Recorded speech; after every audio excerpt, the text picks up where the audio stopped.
Hi ನಮಸ್ತೆ friend. ಇವತ್ತಿನ ದಿನ ಸಂಡೇ ಸ್ಪೆಷಲ್ ಏನಪ್ಪ ಅಂತಂದರೆ ಚಿಕನ್ ಮಾಡೋಣ ಅಂದ್ಕೊಂಡ್ವಿ. ಅದಕ್ಕೋಸ್ಕರ 3% ಇರೋ ಕಾರಣ 1 kg ಚಿಕನ್ ತೊಗೊಂಡು ಬಂದ್ಬಿಟ್ಟು ಅದಕ್ಕೆ ಬೇಕಾಗಿರುವಂಥ ಇಂಗ್ರೀಡಿಯೆಂಟ್ಸ್ಗಳು 1 kg ಚಿಕನ್. ಇದು ಬಂದ್ಬಿಟ್ಟು ಬಾಯ್ಲರ್ ಚಿಕನ್ನು. ಅದಾದಮೇಲೆ 1/2 ಪೀಸು ತೆಂಗಿನ ಹೋಳು, ಅದಾದಮೇಲೆ 2 ಮೆಣಸಿನ್ಕಾಯಿ, 1 ಟೊಮೊಟೊ, 3 ಈರುಳ್ಳಿ ಮೀಡಿಯಮ್ ಗಾತ್ರದ್ದು, 50 ml ಆಯಿಲ್. ನಿಮಗೆ ಯಾವ್ದು ಸೂಟೇಬಲ್ ಅನಿಸುತ್ತೋ ಅದನ್ನು ತೊಗೊಳ್ಳಿ, ಅಥವಾ ಗೋಲ್ಡ್ ಏನಾದ್ರು ಸನ್ಫ್ಲವರು ಯಾವ್ದಾರು ನಡೀತದೆ. ಆಮೇಲೆ 1 ಬೆಳ್ಳುಳ್ಳಿ ಫುಲ್ಲು, ಅದು ಮೀಡಿಯಮ್ ಇರಲಿ, ತುಂಬ ದಪ್ಪದು ಬೇಡ. ಅದಾದಮೇಲೆ 2 ಇಂಚು ಹಸಿ ಶುಂಠಿ. ನೆಕ್ಸ್ಟು ಕೊತ್ತಂಬರಿ ಸೊಪ್ಪು, 1 ಸ್ಪೂನು ಉಪ್ಪು, 1 ಸ್ಪೂನು ಖಾರದ ಪುಡಿ ತುಂಬ ಸ್ಟ್ರಾಂಗ್ ಇರೋದ್ರಿಂದ ಸಾಕಾಗ್ತದೆ. ನಿಮ್ಮ ಮನೇಲಿ ಯಾವ ಥರ ಇರುತ್ತೋ ಖಾರದ ಪುಡಿ ಅದನ್ನು ನೀವು ಯೂಸ್ ಮಾಡ್ಕೋಬೋದು. ಅದಾದಮೇಲೆ ಕೊತ್ತಂಬರಿ ಪುಡಿ, ಧನ್ಯ ಪುಡಿ ಏನಂತನೋ ಅಂತಾರೆ. ಧನ್ಯ ಪುಡಿ ಬಂದ್ಬಿಟ್ಟು ಸಾಕು, 1 ಸ್ಪೂನು ನಡೀತದೆ. ಅಥವಾ ನಿಮಗೆ ಬೇಕಾದರೆ ಇನ್ನೂ ಅರ್ಧ ಸ್ಪೂನ್ ಹಾಕ್ಕೋಬೋದು. ಇದೆಲ್ಲ ಮನೇಲಿ ಮಾಡ್ಕೊಂಡ್ರಂಥ ಪುಡಿಗಳು, ಯಾವುದು ಹೊರಗಡೆಯಿಂದ ತೊಗೊಂಡು ಬಂದಿಲ್ಲ. ಅರಿಶಿನದ ಪುಡಿ, ಇದನ್ನು ಮನೆಯಲ್ಲಿ ಮಾಡ್ಕೊಂಡ್ರಂಥದ್ದು. ಅದಾದಮೇಲೆ ನೆಕ್ಸ್ಟ್ ಬಂದ್ಬಿಟ್ಟು 1 3 ಪೀಸು ಚಕ್ಕೆ, 1 4 ಪೀಸು ಲವಂಗ. ತುಂಬ ಮಸಾಲೆ ಆದರೆ ಆ ಸ್ಮೆಲ್ಗೆ ತಿನ್ಲಿಕ್ಕೆ ಮನಸ್ಸು ಬರಲ್ಲ. ಸಿಂಪಲ್ಲಾಗಿ ಮಾಡಬೇಕಪ್ಪ ಅಂತಂದರೆ ಇಷ್ಟು ಇಂಗ್ರೀಡಿಯೆಂಟ್ಸ್ ಇಟ್ಕೊಂಡ್ಬಿಟ್ಟು ನಾವು ಆರಾಮಾಗಿ ಚಿಕನ್ ಮಾಡ್ಬೋದು. ಇದು 1 kg ಚಿಕನ್ನು. ಅದಾದಮೇಲೆ ನಮಗೆ ಒಂದು ಪಾತ್ರೆ, ಇನ್ನೇನು ಮಾಮೂಲಿ ಬೇಕಾಗಿರುವಂಥ ಸೆಟಪ್ಪು ನಡೀತದೆ. ಇಷ್ಟು ಇಂಗ್ರೀಡಿಯೆಂಟ್ಸ್ನ ನಾವು ಹೆಚ್ಕೊಂಡ್ಬಿಟ್ಟು ಅದನ್ನು ರುಬ್ಕೋಬೇಕಾಗ್ತದೆ. ಅದನ್ನು ನಾನು ಯಾವ ಥರ ಮಾಡಬೇಕಂತ ನಿಮಗೆ ತೋರಿಸ್ತೀನಿ.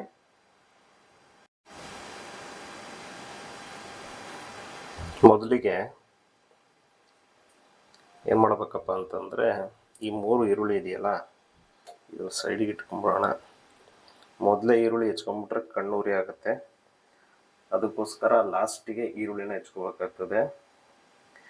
ಈ ಮೊದಲು ಏನು ಮಾಡಬೇಕಪ್ಪ ಅಂತಂದರೆ, ಈ ಟೊಮೊಟೊನ ಬಂದ್ಬಿಟ್ಟು ಕ್ಲೀನಾಗಿ ಸ್ಲೈಸಾಗಿ ಇದನ್ನು ರುಬ್ಕೋ ಕಾರಣ ದಪ್ಪ ಹೆಚ್ಕೊಂಡ್ರೆ ಏನೂ ಪ್ರಾಬ್ಲಮ್ ಏನಿಲ್ಲ. ಏಕೆಂದರೆ ಈ ಟೊಮೊಟೊನ ಎಲ್ಲನೂ ರುಬ್ತೀವಿ, ಅದಕ್ಕೋಸ್ಕರ ದಪ್ಪ ಹೆಚ್ಚಿದ್ರೂ ಏನು ಸಮಸ್ಯೆ ಏನಾಗಲ್ಲ. ಓಕೆ. ಅದಾದಮೇಲೆ ಶುಂಠಿ ಸ್ವಲ್ಪ ಚಿಕ್ಕದಾಗಿ ಹೆಚ್ಕೋಬೇಕಾಗ್ತದೆ. ಇಲ್ಲಾಂದರೆ ಅದು ಮಿಕ್ಸಿ ಜಾರಲ್ಲಿ ಸಣ್ಣಗೆ ಗ್ರೈಂಡ್ ಆಗಲ್ಲ. ಸೊ ಬೆಳ್ಳುಳ್ಳಿ, ಓಕೆ, ಬೆಳ್ಳುಳ್ಳಿ ಸಹ ರುಬ್ಕೋಬೇಕು. ಅದಾದಮೇಲೆ ನೆಕ್ಸ್ಟು ಲವಂಗ, 1 3 ಪೀಸು ಚಕ್ಕೆ ತೊಗೊಂಡಿದ್ವಲ್ಲ ಅದು. ಆಮೇಲೆ 2 ಮೆಣಸಿನ್ಕಾಯಿ, ಸ್ವಲ್ಪ ಕೊತ್ತಂಬರಿ ಸೊಪ್ಪು. ಈಗ 1 ಮುಷ್ಟಿ ಕೊತ್ತಂಬರಿ ಸೊಪ್ಪಲ್ಲಿ ಒಂದು ಅರ್ಧ ತಗೊಳ್ಳಿ ಅಷ್ಟೇ ಗ್ರೈಂಡ್ ಮಾಡಲಿಕ್ಕೆ. ಯಾಕಪ್ಪ ಅಂತಂದರೆ ಸಾಂಬಾರು ಆದಮೇಲೆ ಅದ್ರ ಮೇಲ್ಗಡೆ ಸ್ವಲ್ಪ ಉದುರಿಸ್ಲಿಕ್ಕೆ ಇರಲಿ. ಯಾಕೆಂದರೆ ಇದನ್ನು ರುಬ್ಬಿದ ಮೇಲೆ ಅದರ ಫ್ಲೇವರು ಬೇಯ್ತಾ ಹೋಗ್ಬಿಡುತ್ತೆ. ಸೊ ಆಮೇಲೆ ಅದು ಸ್ಮೆಲ್ ಇರೋದಿಲ್ಲ. ಅದಕ್ಕೋಸ್ಕರ ಏನು ಮಾಡಬೇಕಪ್ಪ ಅಂತಂದರೆ, ಸಾಂಬಾರು ಹಾಕಿದ ನೆಕ್ಸ್ಟು ಮೇಲ್ಗಡೆ ಸ್ವಲ್ಪ ಕೊತ್ತಂಬರಿ ಸೊಪ್ಪು ಹಾಕಿದರೆ ಅದರದ್ದು ಸುವಾಸನೆ ಚೆನ್ನಾಗಿರುತ್ತೆ, ಅದರಿಂದ ನಮಗೆ ಟೇಸ್ಟ್ ಅನಿಸುತ್ತೆ. ಸೊ ಅದಕ್ಕೋಸ್ಕರ ಸ್ವಲ್ಪ ಕೊತ್ತಂಬರಿ ಸೊಪ್ಪು ಚಿಕ್ಕದಾಗಿ ಹೆಚ್ಕೊಂಡ್ಬಿಟ್ಟು ಅದನ್ನು ಮೇಲ್ಗಡೆ ಹಾಕ್ಕೊಳ್ಳೋದ್ರಿಂದ ತುಂಬ ಹೆಲ್ಪ್ ಆಗುತ್ತೆ.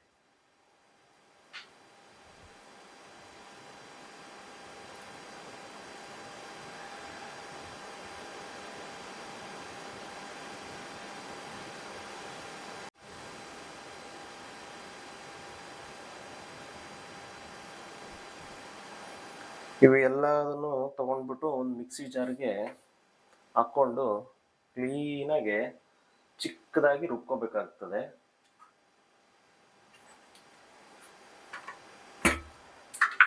ಈ ಹುರ್ಗಡ್ಲೆ, ಶೇಂಗಾ ಇವು ಸಹ ಹಾಕ್ಕೋಬೋದು, ಬಟ್ ಅದು ಅವರವರ ಅಭಿರುಚಿ ತಕ್ಕಂತೆ ಮಾಡ್ತಾರೆ.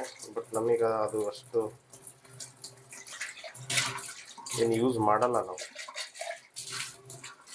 ಸಾಕು. ಇಷ್ಟು ಸಿಂಪಲಾಗಿ ಮಾಡ್ಕೋಬೇಕಪ್ಪ ಅಂತಂದರೆ ಸಾಕು. ಇಷ್ಟೇ ಪದಾರ್ಥಗಳನ್ನ ಬಳಸಿ ಟೇಸ್ಟಿಯಾಗಿ ಮಾಡ್ಕೋಬೋದು, ಏನು ತೊಂದರೆ ಏನಿಲ್ಲ. ಇದು ಚೆನ್ನಾಗೇ ಬರುತ್ತೆ, ಯಾವುದೇ ರೀತಿಯಾದಂಥ ಟೇಸ್ಟ್ ಏನು ಕೆಟ್ಟೋಗೋದಿಲ್ಲ, ತಿನ್ನಲಿಕ್ಕೂ ಸಖತ್ತಾಗಿರುತ್ತೆ. ಇದನ್ನು ಚಪಾತಿ ಜೊತೆ, ರೈಸು ಜೊತೆ ಸಹ ಯೂಸ್ ಮಾಡ್ಕೋಬೋದು. ಇದನ್ನು ಹಾಕ್ಕೊಂಬಿಟ್ಟು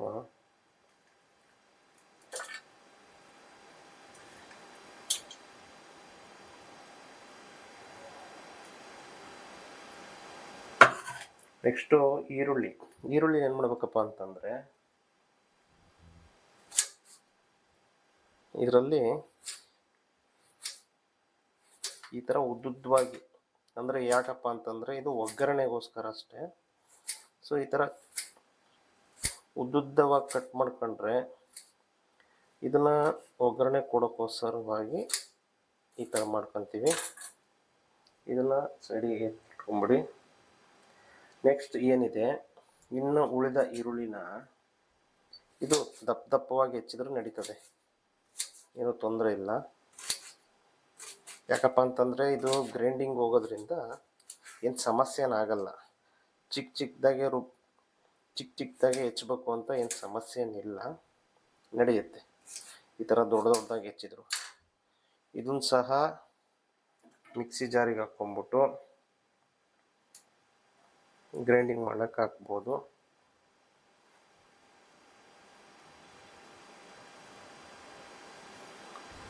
ಗ್ರೈಂಡಿಂಗ್ ಮಾಡೋಕ್ಕೆ ಹಾಕ್ಕೋಬೋದು. ಈಗ ಈ ಅರಿಶಿನ ಇದೆಯಲ್ಲ, ಈ ಅರಿಶಿನ ಈ ಗ್ರೈಂಡಿಂಗ್ ಮಾಡಲಿಕ್ಕೆ ಇದಕ್ಕೆ ಸಹ ಹಾಕ್ಬೋದು, ಮಿಕ್ಸಿ ಜಾರ್ಗೆ ಹಾಕ್ಬೋದು. ಅಥವಾ ಈ ಚಿಕನ್ನ ಬಾಣಲಿಗೆ ಹಾಕ್ಬಿಟ್ಟು ಫ್ರೈ ಮಾಡಬೇಕಾದ್ರೆ ಸಹ ಹಾಕ್ಬೋದು. ನಾನು ಚಿಕನ್ನ ಬಾಣಲಿಗೆ ಹಾಕಿ ಫ್ರೈ ಮಾಡಬೇಕಾದ್ರೆ ಅದನ್ನು ಹಾಕ್ತೀನಿ. ಅದಾದಮೇಲೆ ನೆಕ್ಸ್ಟು ಈ ಅರ್ಧ ಹೋಳಿಗೆ ಕಾಯಿ ಇದೆಯಲ್ಲ, ಇದನ್ನು ಕ್ಲೀನಾಗಿ ಬಿಡಿಸ್ಕೋಬೇಕಾಗ್ತದೆ.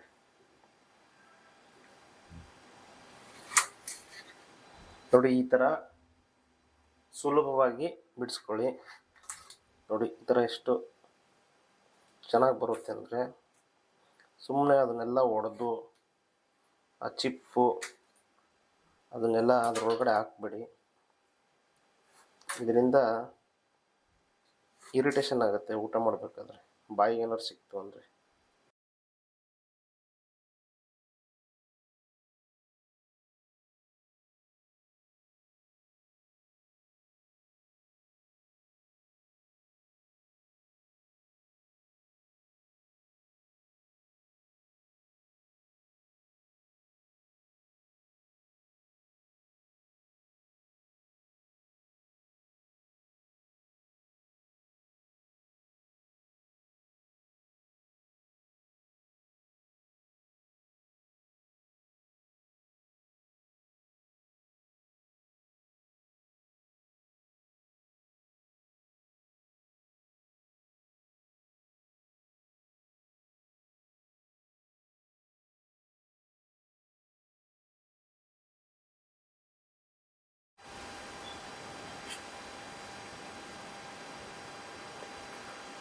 ನೆಕ್ಸ್ಟ್ ಏನಪ್ಪ ಅಂತಂದರೆ, ಅದನ್ನು ಮಿಕ್ಸಿ ಜಾರ್ಗೆ ಹಾಕ್ಕೊಂಡು ಕ್ಲೀನಾಗಿ ಈ ಥರ ಫುಲ್ಲು ಚಿಕ್ಕದಾಗಿ ರುಬ್ಕೊಂಡು ಬರಬೇಕು.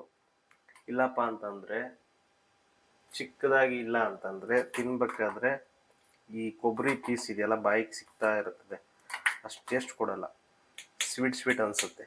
ಅದಕ್ಕೆ ಚಿಕ್ಕದಾಗಿ ಅದನ್ನು ರುಬ್ಕೋಬೇಕು.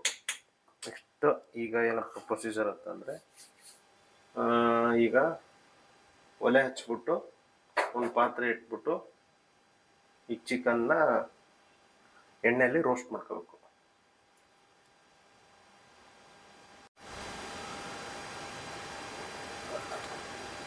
ಈಗ ಸ್ಟವ್ನ ಹಚ್ಕೊಂಡ್ಬಿಟ್ಟು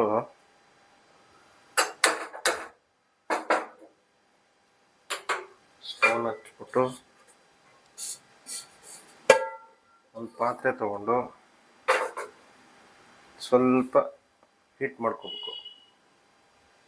ಯಾಕಪ್ಪ ಅಂತಂದರೆ ಅದರಲ್ಲಿ ಇದ್ದಿದ್ದ ನೀರು ಸ್ವಲ್ಪ ಬಿಸಿ ಆದರೆ ಹೋಗ್ತದೆ, ಇಲ್ಲಾಂದರೆ ಎಣ್ಣೆಯಲ್ಲಿ ಸಿಡಿಯುತ್ತದೆ.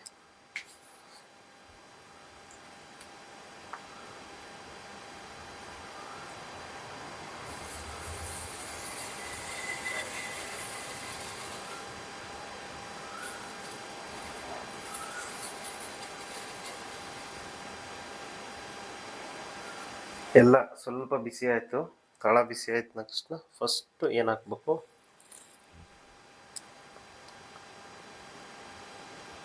50 ml ಆಯಿಲು. ಅಡಿಗೆ ನಿಮಗೆ ಯಾವುದು ಇಷ್ಟ ಆಗ್ತದ ಆ ಬ್ರ್ಯಾಂಡಿನ ಆಯಿಲ್ನ ಯೂಸ್ ಮಾಡ್ಬೋದು.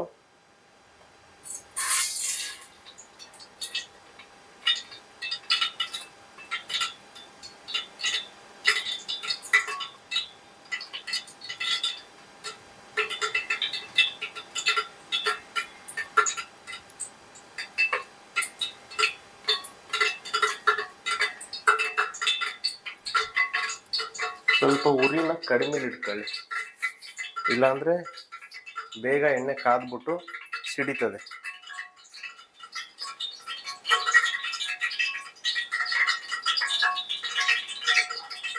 ಸ್ವಲ್ಪ ಎಣ್ಣೆ ಕಾದ್ಮೇಲೆ ಈರುಳ್ಳಿ ಉದ್ದುದ್ದವಾಗಿ ಅದನ್ನು ಕಾದಿರೋ ಎಣ್ಣೆಗೆ ಹಾಕ್ಬಿಟ್ಟು ಸ್ವಲ್ಪ ರೋಸ್ಟ್ ಮಾಡ್ಕೊಳ್ಳೋಣ.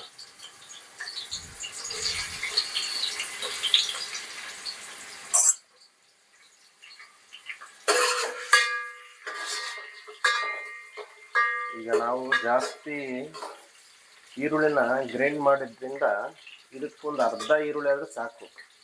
ಏನು ಒಗ್ಗರಣೆ ಕೊಡೋದಲ್ವಾ, ನಡೆಯುತ್ತೆ, ಏನು ತೊಂದರೆನಾಗಲ್ಲ. ಇದೇ ಸಾಕಾಗ್ತದೆ. ಕೆಲವರು ಈರುಳ್ಳಿನ ಜಾಸ್ತಿ ಯೂಸ್ ಮಾಡ್ತಾರೆ, ಕೆಲವರು ಕಡಿಮೆ ಯೂಸ್ ಮಾಡ್ತಾರೆ. ಒಂದು ಸರಿ ಪ್ರಮಾಣದಲ್ಲಿ ಯೂಸ್ ಮಾಡಿದ್ರೆ ಯಾವುದೇ ರೀತಿಯಾದಂಥ ಟೇಸ್ಟ್ ಕೆಡಲ್ಲ. ಸ್ವಲ್ಪ ಅದು ಫ್ರೈ ಆದಮೇಲೆ ಒಂದು 2 ನಿಮಿಷ ಸಾಕು, ತುಂಬ ಏನು ಫ್ರೈ ಆಗೋ ಅವಶ್ಯಕತೆ ಏನಿಲ್ಲ. ಆಮೇಲೆ ಈ ತೊಳೆದು ಫ್ರೆಶ್ ಆಗಿರುತ್ತಲ್ಲ ಈ ಚಿಕನ್, ಲಿವರ್ ಕೆಲವರು ಯೂಸ್ ಮಾಡ್ಬೋದು, ಕೆಲವರು ಯೂಸ್ ಮಾಡಲ್ಲ. ಚೆನ್ನಾಗಿ ಲಿವರ್ ಸಹ ಯೂಸ್ ಮಾಡ್ಬೋದು. ಇದನ್ನು ಈ ಕಾದಿರೋ ಎಣ್ಣೆಗೆ ಹಾಕ್ಬಿಟ್ರೆ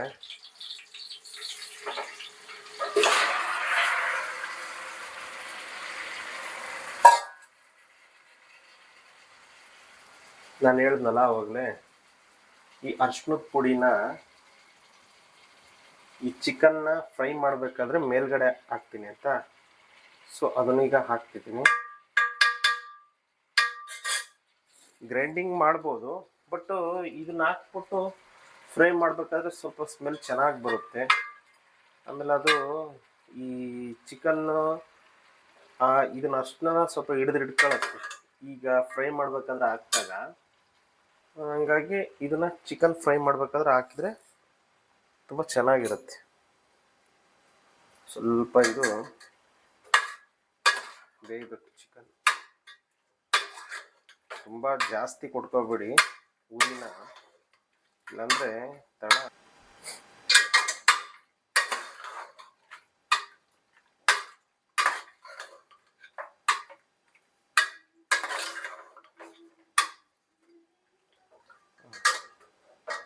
ಸ್ವಲ್ಪ ಚಿಕನ್ ಬೇಯಬೇಕು.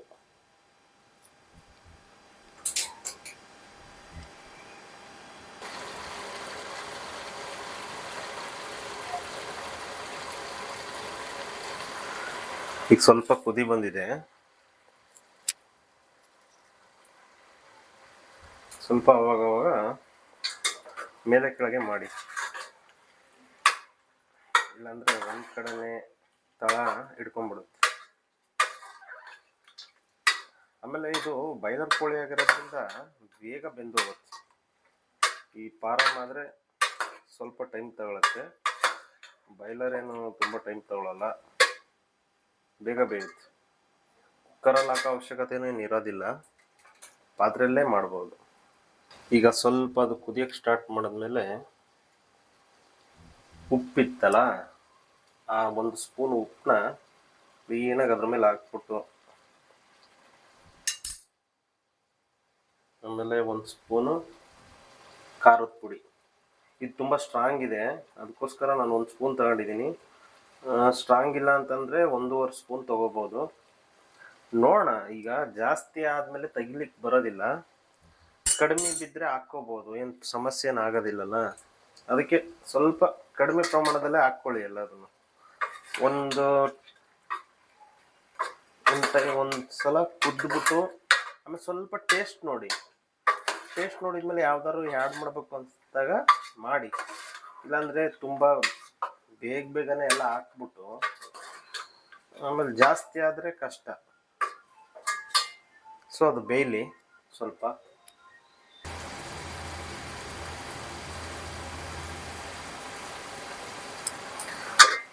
ಸ್ವಲ್ಪ ನಿಧಾನಕ್ಕೆ ಬೇಯಲಿ.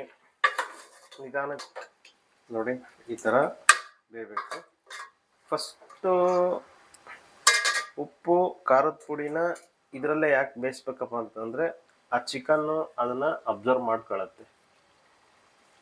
ಇಲ್ಲಪ್ಪ ಅಂತಂದರೆ ಈಗ ರುಬ್ಕೊಂಡ್ರ ಮಸಾಲಾನ ಹಾಕ್ಬಿಟ್ಟು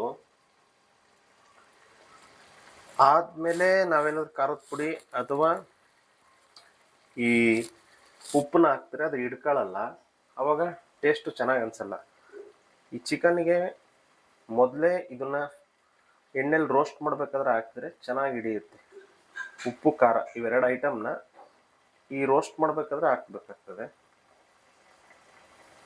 ನೋಡಿ, ಈಗ ಬೇಯ್ತಿದೆ ಚಿಕನ್ನು. ಸ್ವಲ್ಪ ಒಂದು 5 to 7 ಮಿನಿಟ್ಸ್ ಬೆಂದರೆ ನಡೀತದೆ. ಆಮೇಲೆ ಸ್ವಲ್ಪ ಮಸಾಲ ಹಾಕ್ತೀವಲ್ಲ, ಅವಾಗ ಸ್ವಲ್ಪ ಸಹ ಬೇಯಿಸ್ಬೋದು. ಮ್ಯಾಕ್ಸಿಮಮ್ ಅಂತಂದರೆ ಒಂದು 15 ಮಿನಿಟ್ಸ್ ಇದನ್ನು ಬೇಯಲಿಕ್ಕೆ ಪಾತ್ರೆಯಲ್ಲಿ. ಇದರಲ್ಲಾದರೆ, ಕುಕ್ಕರಲ್ಲಾದರೆ ಒಂದು 5 ಮಿನಿಟ್ಸು ಬೇಕಾಗಲ್ಲ.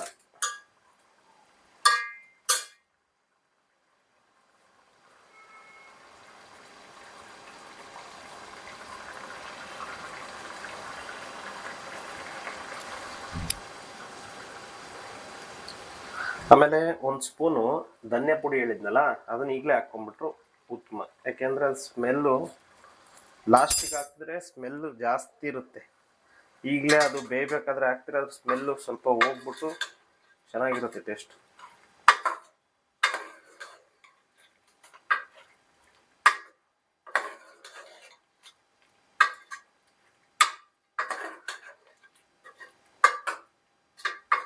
ಈಗ ಕೊತ್ತಂಬರಿ ಸೊಪ್ಪು ಇಲ್ಲ ಅಂತಂದರೆ ಕೊತ್ತಂಬರಿ ಪುಡಿ ಜಾಸ್ತಿ ಯೂಸ್ ಮಾಡಿ, ಅಥವಾ ಕೊತ್ತಂಬರಿ ಪೌಡ್ರ್ ಇಲ್ಲ ಅಂತಂದರೆ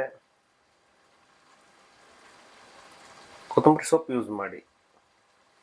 ಎರಡನ್ನೂ ಜಾಸ್ತಿ ಹಾಕ್ಬಾರ್ದು, ಯಾಕಂದರೆ ಸ್ಮೆಲ್ಲು ತುಂಬ ಇದಾಗ್ಬಿಡುತ್ತೆ. 1 kgಗೆ ಒಂದು ಮುಷ್ಟಿಯಷ್ಟು ಕೊತ್ತಂಬರಿ ಸೊಪ್ಪು ಸಾಕಾಗ್ತದೆ.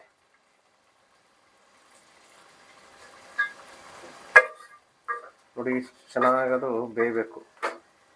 ಆಮೇಲೆ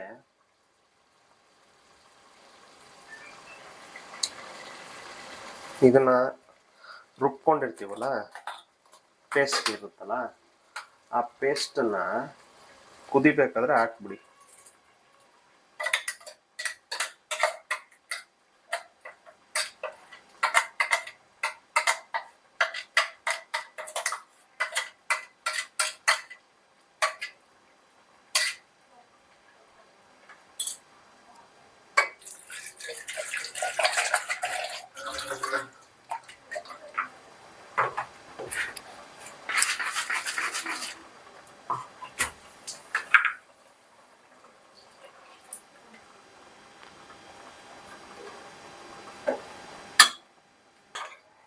ಈ ರುಬ್ಬಿದ ಮಸಾಲೆ ಎಲ್ಲ ಅದರಲ್ಲಿ ಹಾಕ್ಬಿಟ್ಟು ಕ್ಲೀನಾಗಿ ಮಿಕ್ಸ್ ಮಾಡಿ.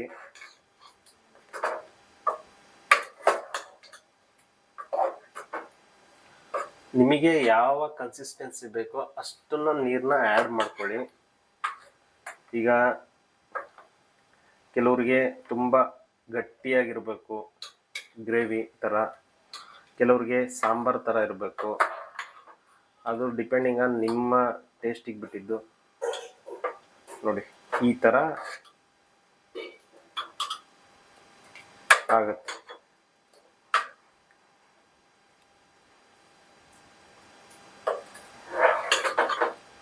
ಇದು ಸ್ವಲ್ಪ ಕ್ಲೀನಾಗಿ ಬೇಯಬೇಕು. ಇದನ್ನು ಕ್ಲೀನಾಗಿ ಸ್ವಲ್ಪ ವಾಟ್ರ್ ಹಾಕೋಣ, ಯಾಕೆಂದರೆ ಬೇಯಬೇಕಾದ್ರೆ ಮತ್ತು ಅದು ಇನ್ನೂ ಇರುವಂತಹ ನೀರಿನ ಅಂಶ ಹೋಗ್ಬಿಟ್ಟು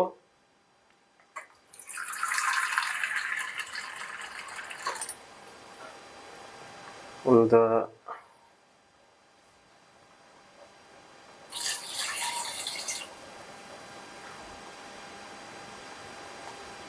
150 ml ವಾಟ್ರ್ ಹಾಕ್ಬೋದು, ಏನು ಸಮಸ್ಯೆ ಇಲ್ಲ, ನಡೆಯುತ್ತೆ.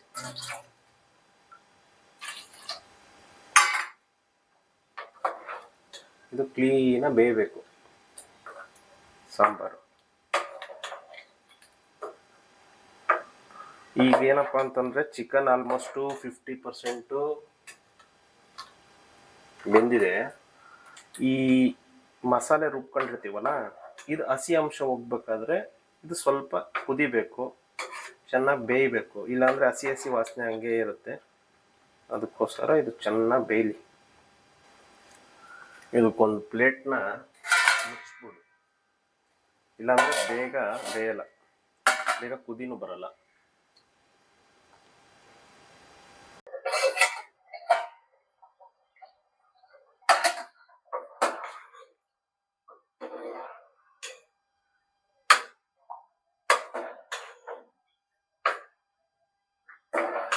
ಆಲ್ಮೋಸ್ಟು 80% ಚಿಕನ್ನು ಸಾಂಬಾರೆಲ್ಲ ಆಗಿದೆ.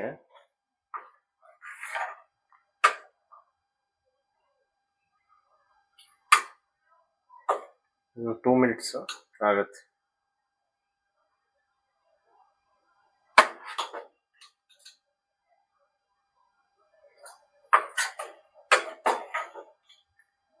ಹೇಗಿದೆ ಈಗೇನಪ್ಪ ಅಂತಂದರೆ, ಈ ಚಿಕ್ಕದಾಗಿ ಹೆಚ್ಕೊಂಡಿದ್ವಲ್ಲ ಕೊತ್ತಂಬರಿ ಸೊಪ್ಪು, ಅದನ್ನು ಕ್ಲೀನಾಗಿ ಇದ್ರ ಮೇಲೆ ಹಾಕ್ಬಿಟ್ಟು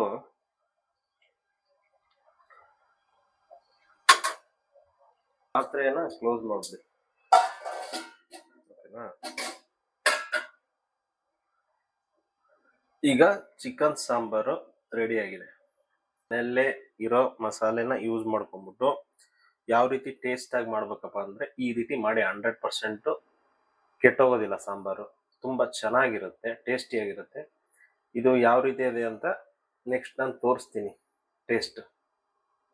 ಚಿಕನ್ ಸಾಂಬಾರು ಫುಲ್ ರೆಡಿಯಾಗಿದೆ ನೋಡಿ.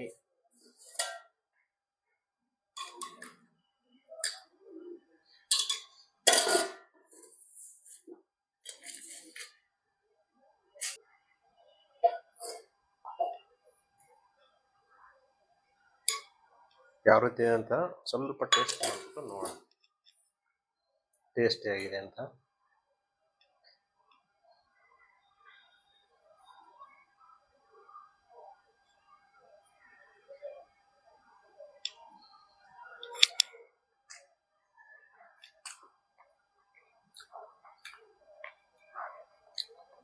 ತುಂಬ ಚೆನ್ನಾಗಿ ಬಂದಿದೆ. ಉಪ್ಪು, ಹುಳಿ, ಖಾರ ಎಲ್ಲ ಕರೆಕ್ಟಾಗಿದೆ. ಈ ರೀತಿ ಮನೆಯಲ್ಲೇ ಮಸಾಲೆನ ಪ್ರಿಪೇರ್ ಮಾಡಿಕೊಂಡು ಚಿಕನ್ನ ರೆಡಿ ಮಾಡ್ಕೊಂಡು ತಿಂದರೆ ಮಸ್ತಾಗಿರುತ್ತೆ, ತುಂಬ ಚೆನ್ನಾಗಿದೆ. ಎಲ್ಲರೂ ಒಂದ್ಸಲ ಡಿಫ್ರೆಂಟಾಗಿ ಟ್ರೈ ಮಾಡ್ತಿರ್ತೀರಾ, ಇದನ್ನೊಂದ್ಸಲ ಟ್ರೈ ಮಾಡಿ ನೋಡಿ. ಚೆನ್ನಾಗಿಲ್ಲ ಅಂದರೆ ಒಂದು ಕಮೆಂಟ್ ಮಾಡಿ, ಚೆನ್ನಾಗಿದ್ರು ಒಂದು ಲೈಕ್ ಕೊಡಿ. ಚೆನ್ನಾಗಿದೆ ನೋಡಿ, ಸೂಪರಾಗಿದೆ. ಮನೆಯಲ್ಲೇ ನಾಟಿ ಸ್ಟೈಲಲ್ಲಿ ಮಾಡಿಕೊಂಡು ಊಟ ಮಾಡಿ. ಈ ಹೊರಗಡೆ ಸಿಗೋ ಮಸಾಲೆ ಪೌಡ್ರುಗಳನ್ನ ಯೂಸ್ ಮಾಡಿಬಿಟ್ಟು ಸ್ವಲ್ಪ ಅವಾಯ್ಡ್ ಮಾಡಿ, ಮನೆಯಲ್ಲೇ ಮಾಡ್ಕೊಂಡು ತಿನ್ನಿ, ಚೆನ್ನಾಗಿರುತ್ತೆ. ಓಕೆ, ನೆಕ್ಸ್ಟ್ ವಿಡಿಯೋ ಸಿಗೋಣ, ಬಾಯ್.